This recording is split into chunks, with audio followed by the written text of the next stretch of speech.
magkano po sa ating NEP ang flood control po for 2026?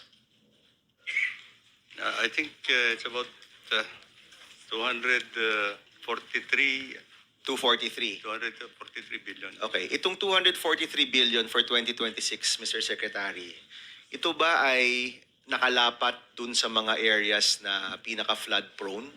Or may makikita pa rin tayo mga proyekto na wala sa mga top areas? That amount is distributed all over the country in each legislative district. I Okay. am afraid, Your Honor. So, Mr. Secretary, ibig sabihin, whether yung lugar ay flood prone o hindi, meron silang pang flood control project. That's probably the...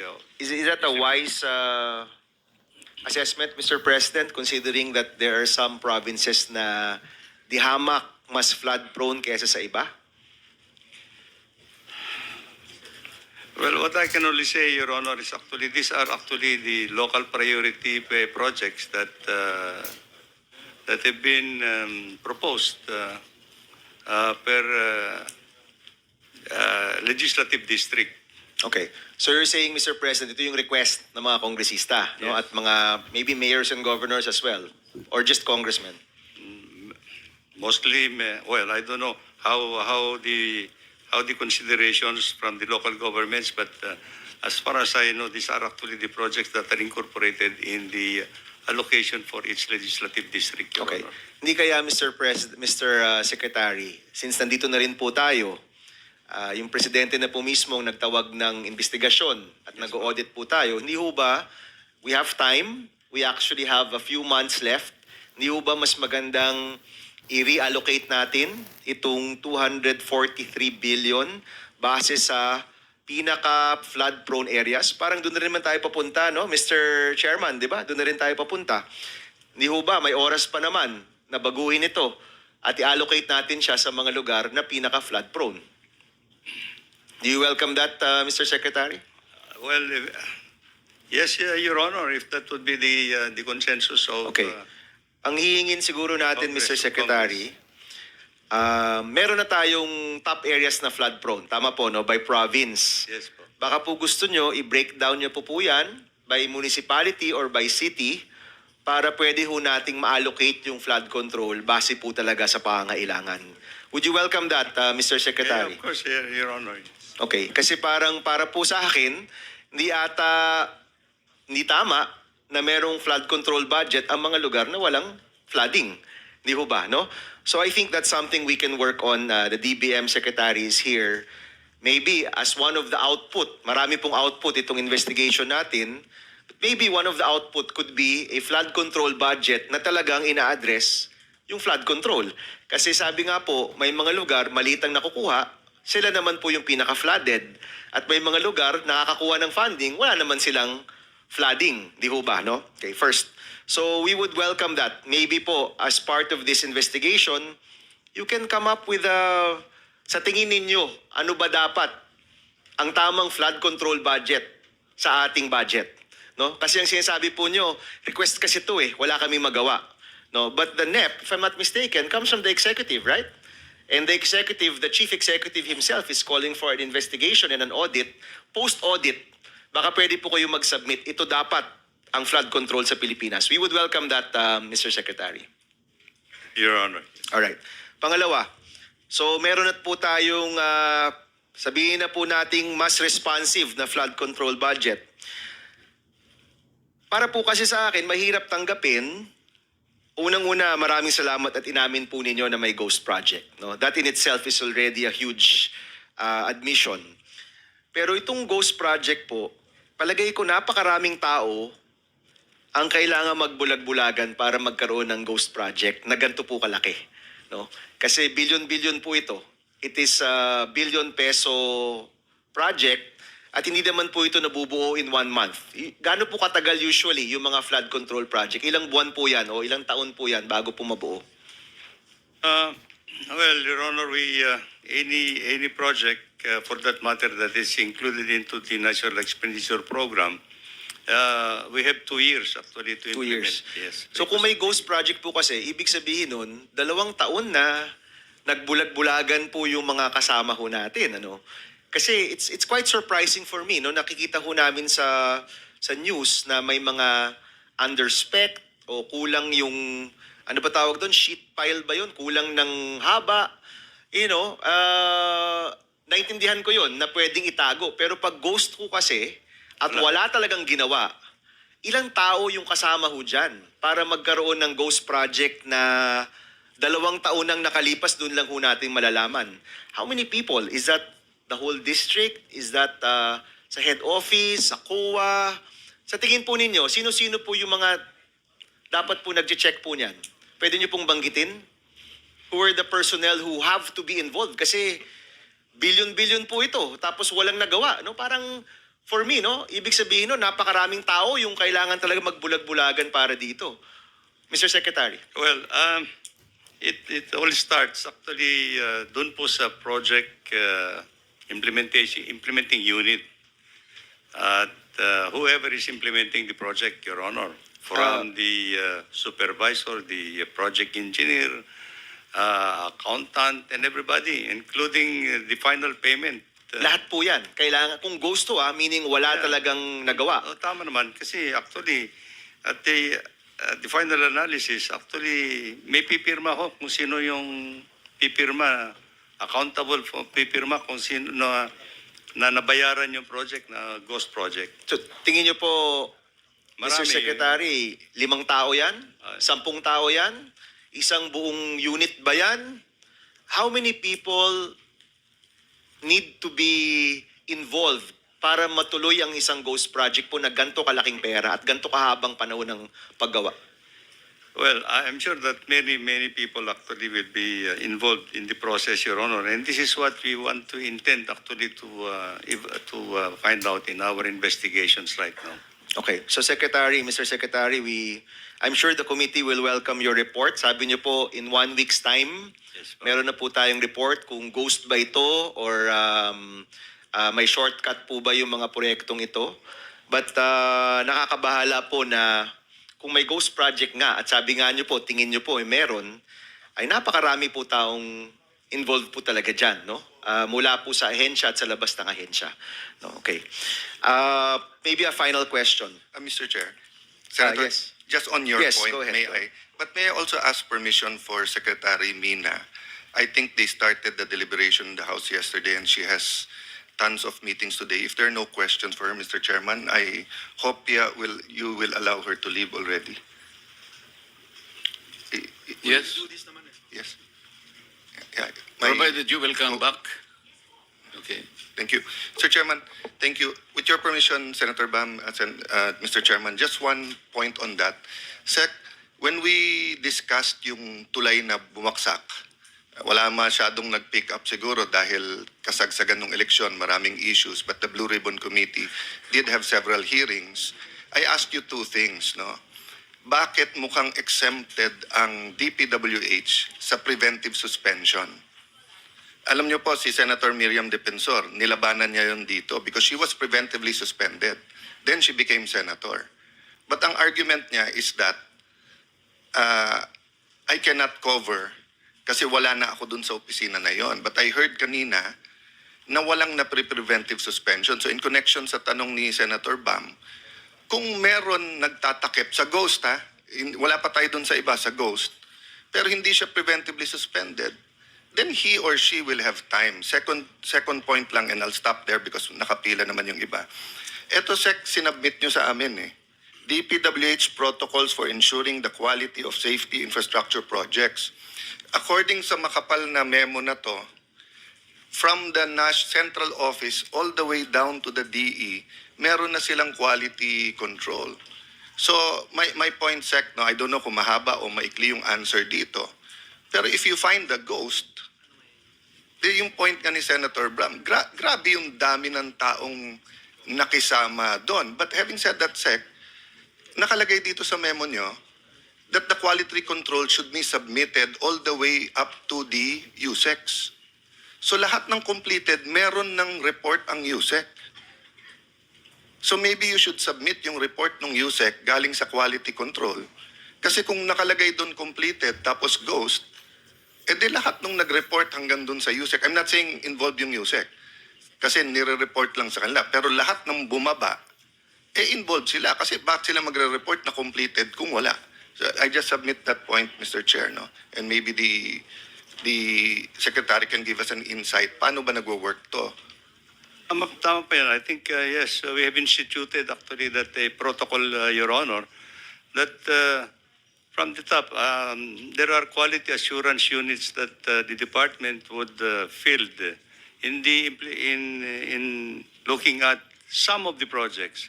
Not all the projects, Your Honor, because there are thousands of projects that we implement in a year. So there is yung quality assurance units namin would go into a region and So, assuming SEC na hindi lahat may quality assurance, pero reporting-wise, lahat ng completed, umaakit yan, di ba? yes po, yes. Oh, so, until what point ang kailangan may physical na na-verify? So if the DE reports that it's finished, it's a district engineer project, or the regional office says kompleto to, pag nag-report siya sa ASEC, titignan ba nung ASEC yun, or he'll take the regional directors? I think yun yung gusto namin maklarify para alam namin kung sino ipatatawag namin. Yes. Meron po yung quality assurance unit in all levels, Your Honor. Meron sa district office, meron din sa regional office, and meron din sa national level, Your Honor. So the national level will not be able to cover everything. So we just, the quality assurance units, if the project is being implemented by the district, then the quality assurance unit of the district will be the one to make the report. If it is going to be implemented Yes, by but the region. Presidente na nagsabi at kayo na nagsabing mukhang may ghost. Opo. But it's been 3 weeks since the SONA. Yes, po. All you have to do naman is tell them nasan yung report na tapos kunan nyo ng picture. Yes, po. Hindi ba nung years ago, because nangyari na to, may requirement na kayo na 0%, 50%, 100% kinukunan yon? Yes po. O tinanggal nyo ba yung requirement na yon? I don't know kung I think Paki-check nyo yun. Kasi Yes, po. nung nagka-cellphone, Mr. Chairman, maraming nagsuggest na nun na instead na habol pa tayo ng habol o bago ma-start yung project, kasi may mga project sec, di ba, na gawa na or 10 years nandun, sasabihin nyo, tapos gawa na pala yung pundasyon, di ba? So, kinukunan yung 0%.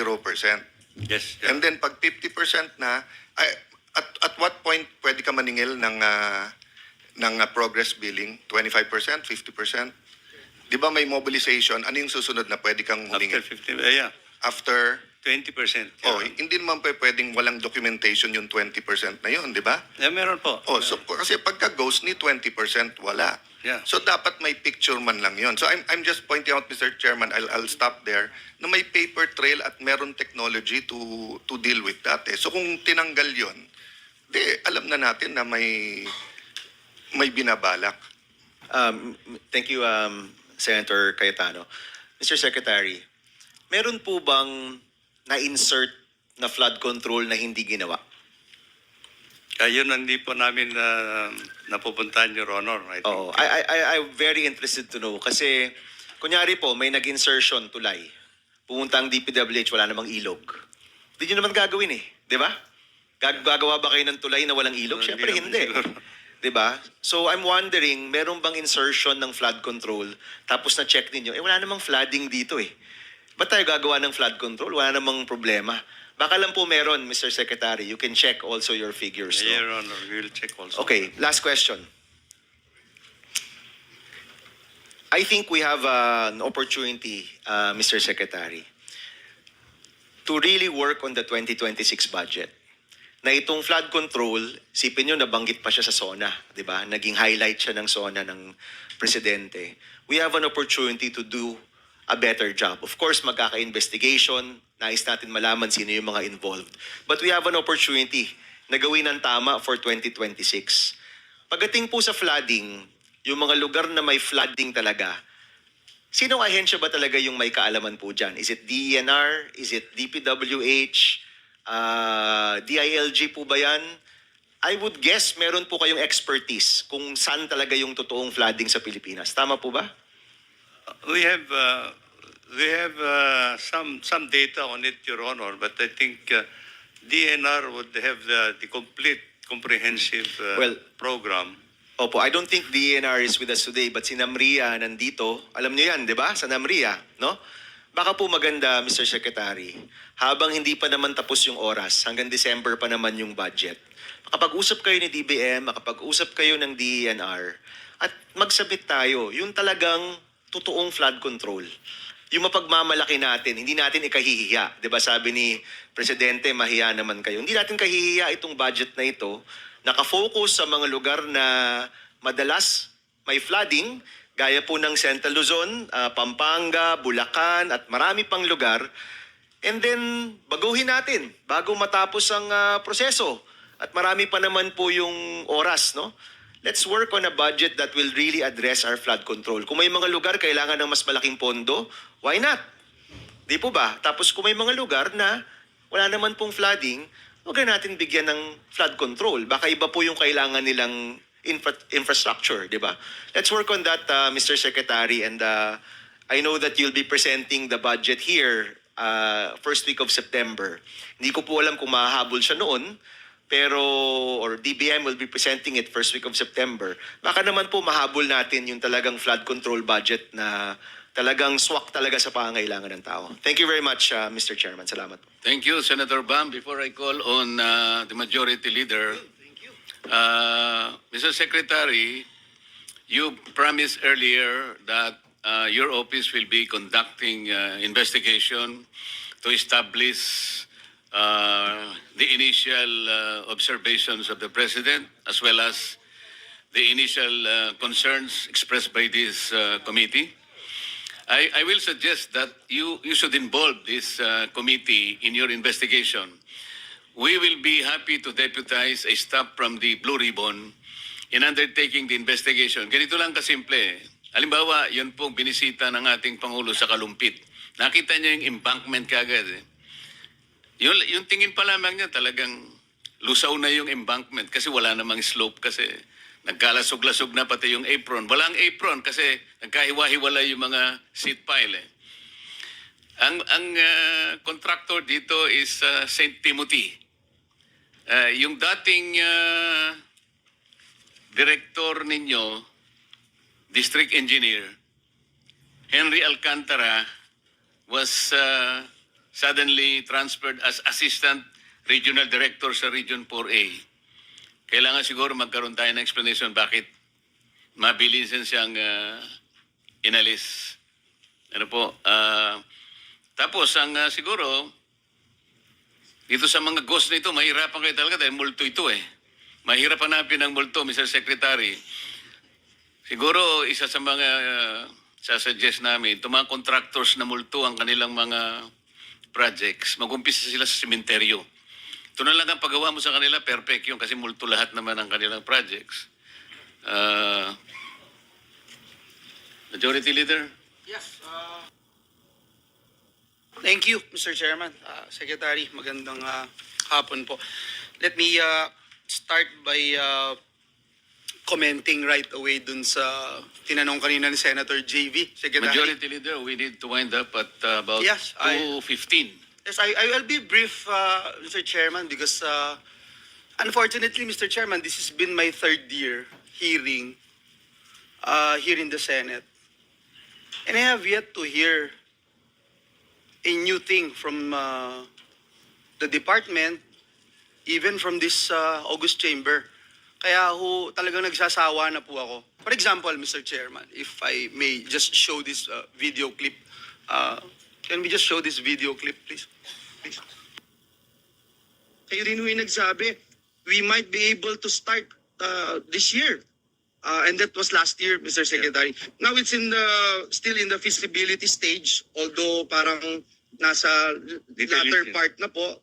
Tama po ba yun? So siguro tatanungin ko po ulit yung the same question I asked last year.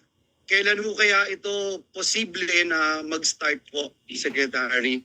Yung totoo pong start. Kailangan ko po bang define yung start? O, siguro alam naman natin yung The start. detail engineering design, I understand, and the timeline, Your Honor, will take another year because this is a big project. Yes, another year. So, Another year. 2025. 2028. Actual construction, mga 2027. 2077 na yung actual construction. Civil works po. Kasi Yeah. Secretary, last year, we will probably start next year. The Central Luzon Pampanga River Floodway and San Antonio River, San Antonio Swamp Ring Dike, Your Honor. This will be the major project that will actually we think will be able to contribute significantly to address the flooding problems in Bulacan and Pampanga. So you have the timeline here when we will start? By next year po siguro, we are hoping that we can start this project. This will be the major project in Central Luzon po. Mr. Chairman, yung video pong pinakita was last year at dun sa video na pinakita ulit, that was last year. And then ngayon, ini-excite na naman tayo na may mangyayari na. First question is this really an integrated master plan, Secretary? I mean, siguro you can feel my emotions here, Mr. Secretary, if this is the third. The President, doon sa 15 kontraktor, nag-identify sila ng 5 na halos lahat ng region ay kanilang na-operate. Ibig sabihin, may project sila in almost all regions. So, may 18 regions po yata tayo, kung hindi ako nagkakamali, Mr. Secretary. So, palagay nyo na lang, lahat ng 5 ito, Legacy, Alpha and Omega, St. Timothy, EGB, Road Edge, palagay mo, they operated in 15 regions na lang. Kasi almost, sabi nung observation ng President. Ang isa po kasing project, Mr. Secretary, kailangan may dedicated na equipment, may dedicated na technical personnel. I am correct? Yes, Your Honor. Palagay nyo, sa isang Yeah. common na project, ilan ang dedicated na technical personnel per project? Well, you have to designate your project engineer, your equipment operator. Yung essential lang, yung essential. 5, what? Yeah. Mga 7 siguro, Your Honor. So, 7. Okay. Sa equipment, anong threshold natin? The basic equipment, what is required, Your Honor, kung kailangan yung Tell us. backhoe Mga ilan? 3? 5? for flood control projects, at kailangan mo ng backhoe, kailangan mo ng ano pa ba yung ano doon? Vibrohammer, siguro 4 na mga malaking equipment. Yung Your Honor. pile driver mo, importante yun, di ba? Yeah, yun ang Siya yung vibrohammer. magpapaun ng mga... Yung sinabi ko, vibrohammer. Your okay, Honor. okay. Meron pang modern ngayon eh, di ba? Hydraulic yun eh. Yan, vibrohammer. Ngayon, kaya ko po tinatanong, hindi po ninyo magagamit yung 7 personnel na yon sapagkat dedicated na sa unang... Sa Region 1, meron ka. Yes, Your Honor. Para maikalat mo ang sarili mo in 15 regions. So 7 ang kailangan technical personnel. 7 times 15. Ilan po yun, Mr. Secretary? 55, Your Honor. Ilan po? 55, Your Honor. So, kailangan meron siyang, Sorry, 85, Your Honor. kailangan meron siyang 85 na technical personnel. Tama po, para lang maikalat niya yung sarili. Tama, Your Honor. So, kinakailangan marami kang backhoe, marami kang pile driving. Ang nangyayari po kasi, hindi totoo eh. Nagre-renta lang sila ng lisensya, pinahihiram ang lisensya, babayaran lang ng royalty.